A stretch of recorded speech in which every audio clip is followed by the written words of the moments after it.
Hello, one more time. This is Eddie G right here, Eddie Garrido. I have come up with a list of steps that will make sequencing on the MODX more pleasurable, less confusing. The MODX has a very powerful sequencer, but it's very confusing, and the documentation from Yamaha, it's lacking big time because they don't tell you what does what, and they're really into their ARPs.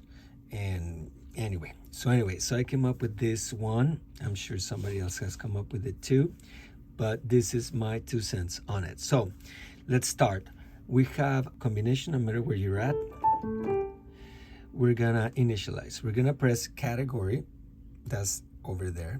This is the second button right below live set. There's category. We're gonna press that, and then we're gonna go to init, which I guess is initialized, and this is fine. The only thing I'm gonna change right here is I'm gonna go with the attribute right here. I'm gonna go to single, and I'm gonna close that out, and then I'm gonna press enter, and now I have like all my tracks. Now, you know, I'm gonna just call up anything. I'm gonna call some drums, category search right here, and I'm gonna go drums. I like that one. Enter. Then I'm gonna call a bass, and I'm gonna show you what this keyword does. I'm gonna press bass, electric, and see how it has the drums there too. Let's pick that one. Enter. So this is what's weird. I'm gonna turn all the ARPs off. You know, because I guess Yamaha wants you to use their arpeggiators already programmed, but to me, they're stupid. So anyway, you see keyboard control, let's turn all those off too. So now it's just gonna be bass, and I can use my scroll buttons, drums, bass. Okay, so I'm gonna keep adding. Let's add electronic keyboard. Keyboard, electric piano.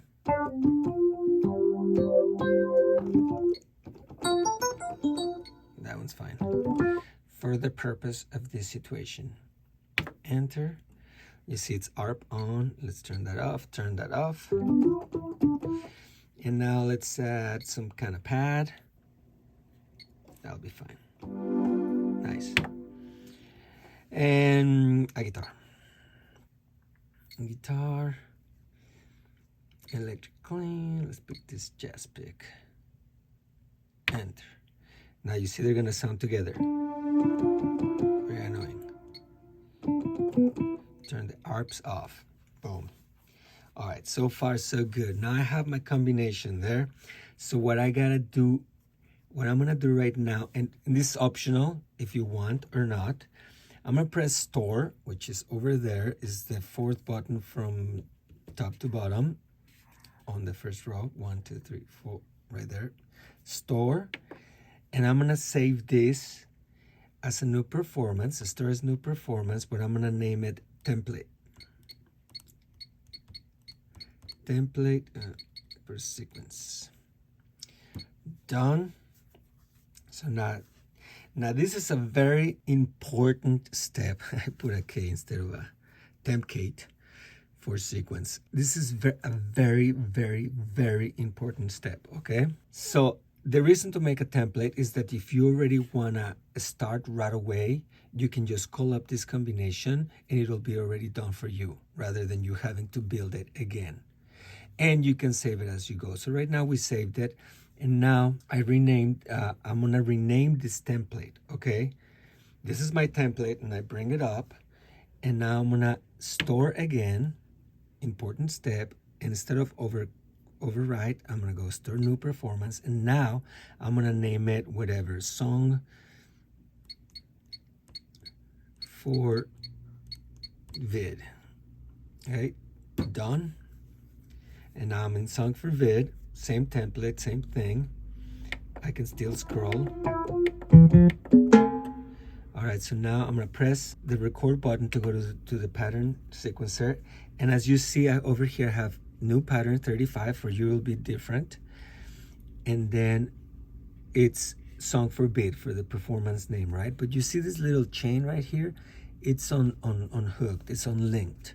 So we need to link them. All right, so I'm gonna press stop, and I'm still in the pattern sequencer.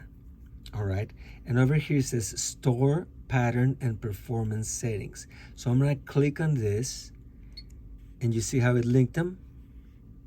So now linking, now everything I record and save in the performance, it'll save the recordings as well. And it will keep them tied. Before we had a problem that every time we moved around, it would change the pattern. Yamaha did it that way because of their ARPs and all that crap that they have, you know. I mean, if you're gonna use ARPs, no offense, in my opinion, and pre-recorded material, then you're better off getting a PSR or you know, from the PSR series, or some sort of arranger keyboard, you know. So we have pattern and the song configured. No? So at this point, I can change my tempo. I'm gonna leave it where it is.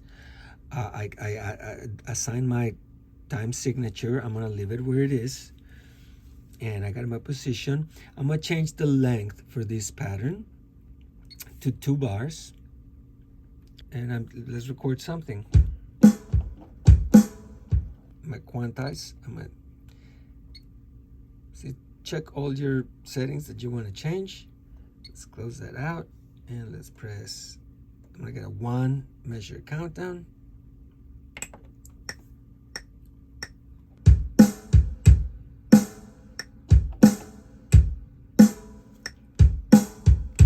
I'm gonna add a hi-hat.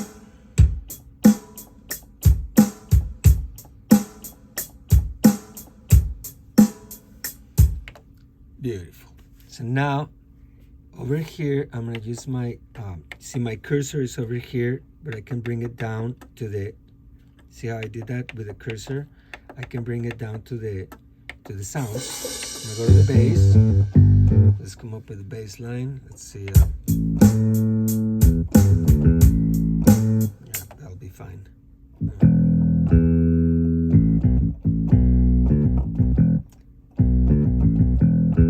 I'm gonna keep it in 2 measures, length and 1.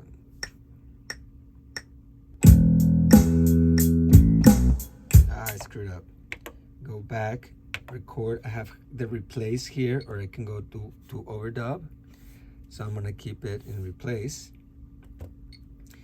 And my location is correct. And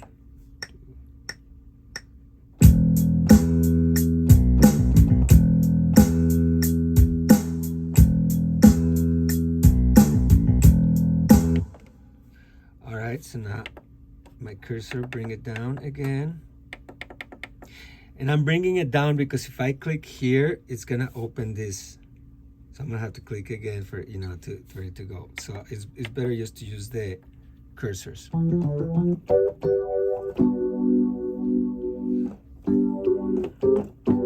Let's record that, and 2, 3. Okay, here I'm gonna change, sorry, I'm gonna change the length to 4,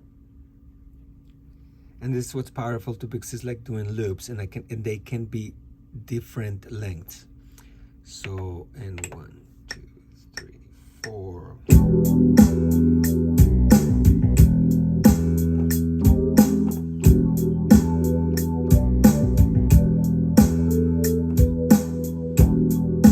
See, there it is.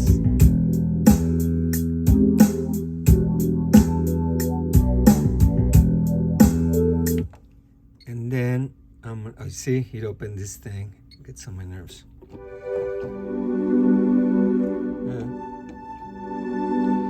Okay, I'll do that on the 4th.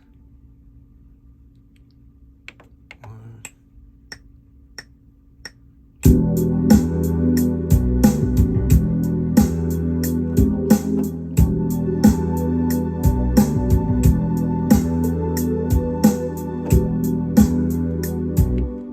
All right, that's good. And now let's go to the guitar.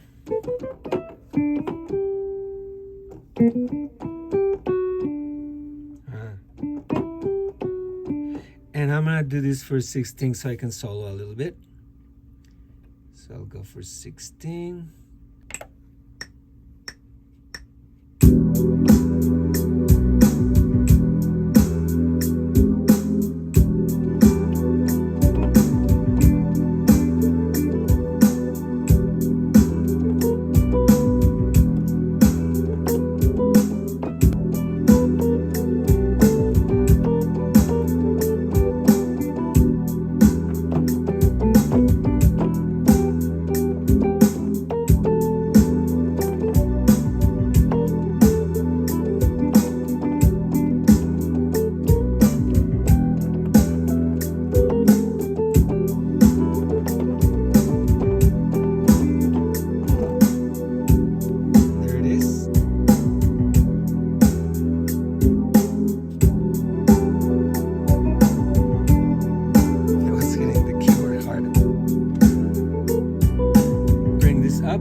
Some effects to this guitar. Electric search edit. Oh, effects right there, sorry. And instead of this, I'm gonna change it to a delay. That's fine. Enter, and let's see the difference.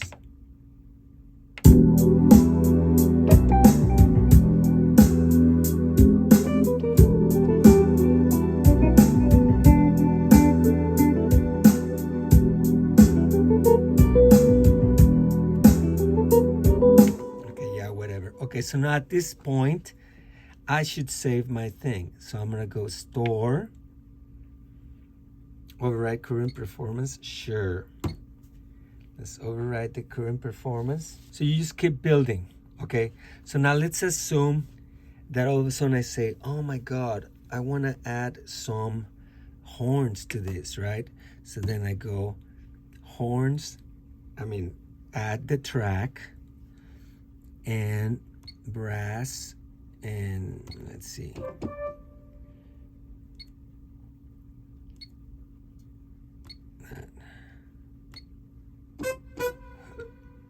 that's good. Turn this off. At some point I'll do that. So I'm gonna go ahead and add it like around 8. I'm gonna start at 8, not at 9 actually. Press record, go.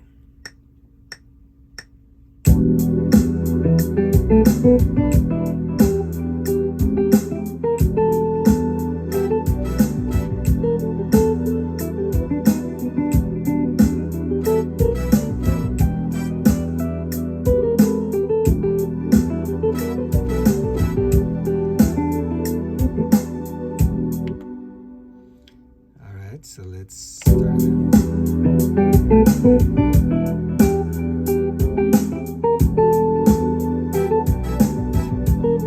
Bring them up.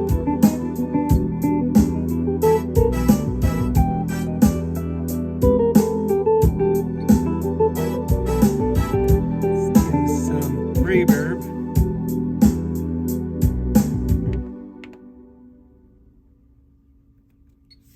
Let's go to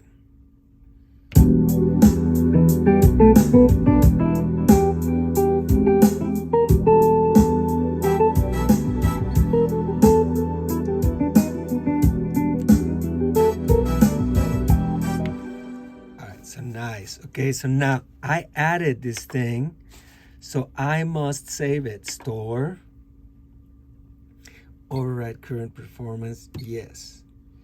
Because at this point, if my calculations are correct, I'm still, see, oh, now I'm in pattern 36.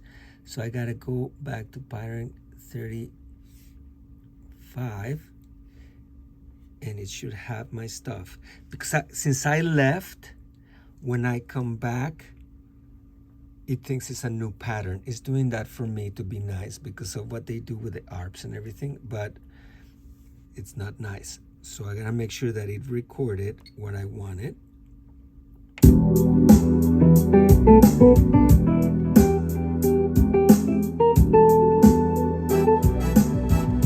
it's there. I'm still in the same pattern, okay? So now within the same pattern, I can do a new scene. If I go to a new scene, it's gonna be empty. Okay, the scenes are over there. And this is where it becomes really powerful, because let's say that I wanna do a key change.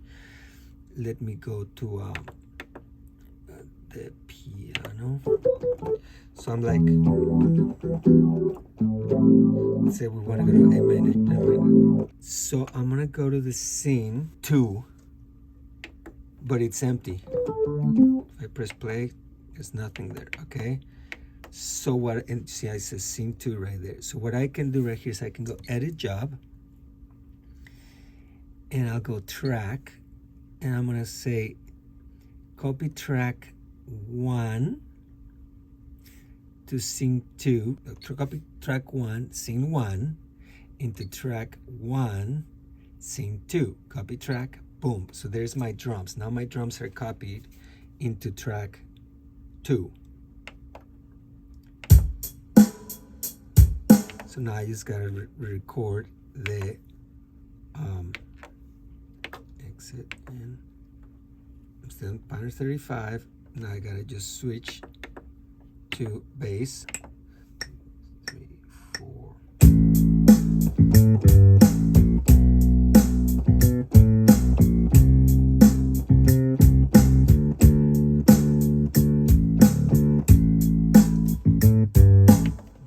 So we'll go now to the electric piano.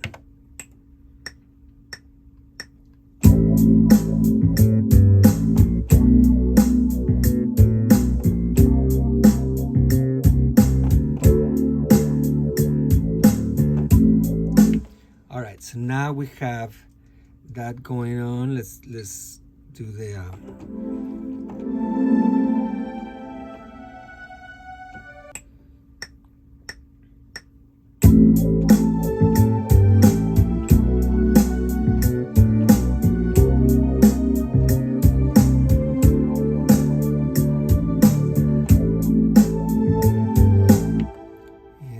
guitar.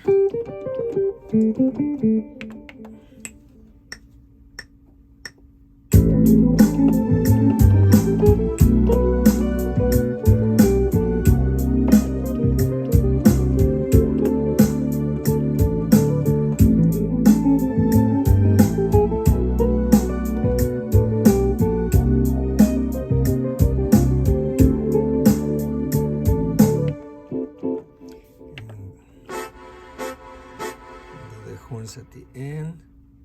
So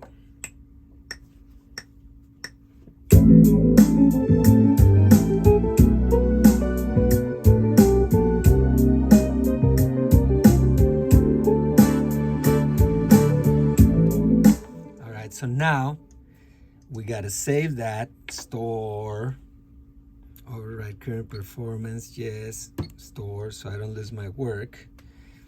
And now let's play it. All right, so we're gonna go to scene 1, scene 1.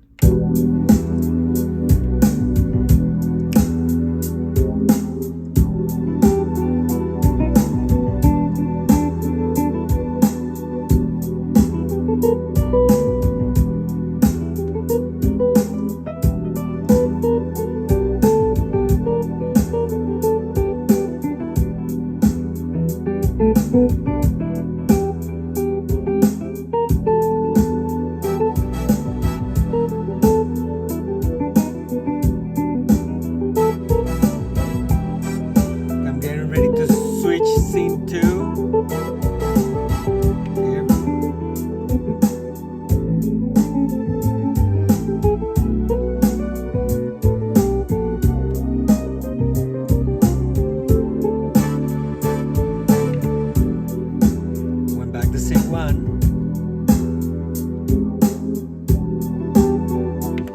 I could copy this pattern just empty so I can solve or whatever. Okay, but okay.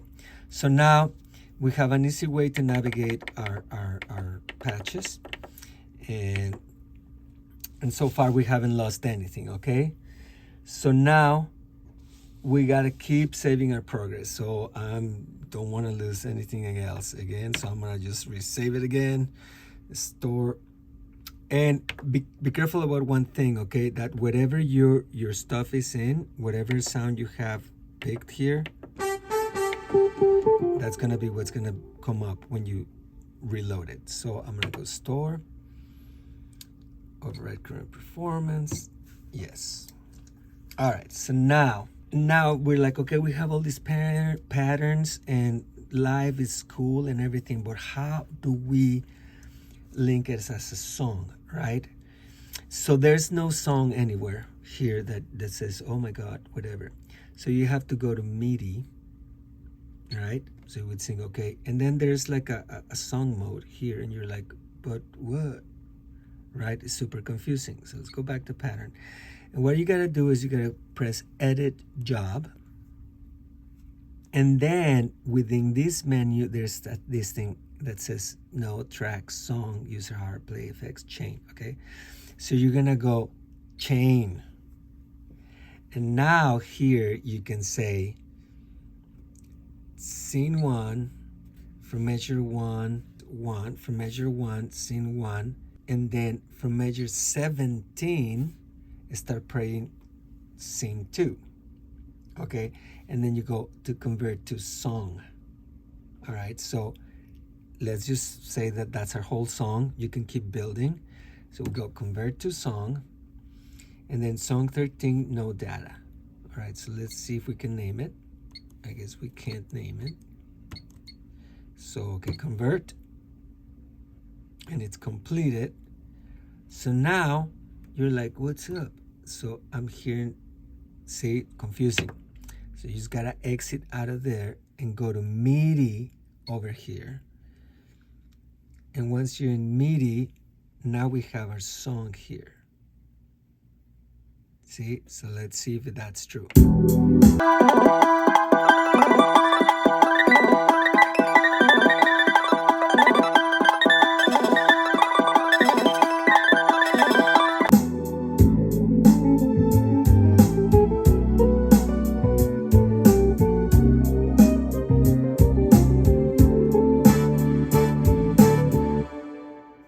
See, so it would have repeated to the thing if I had keep doing the chain. However, this is just MIDI data. I'm gonna go back to the pattern, and this is just MIDI data. So, okay, so I have everything in MIDI. How do I get it out to audio? Before I tell you that, let me tell you that you can refer to a video that I have in my channel that says converting sings into songs, and that's like a really detailed explanation. So how do we export song to WAV?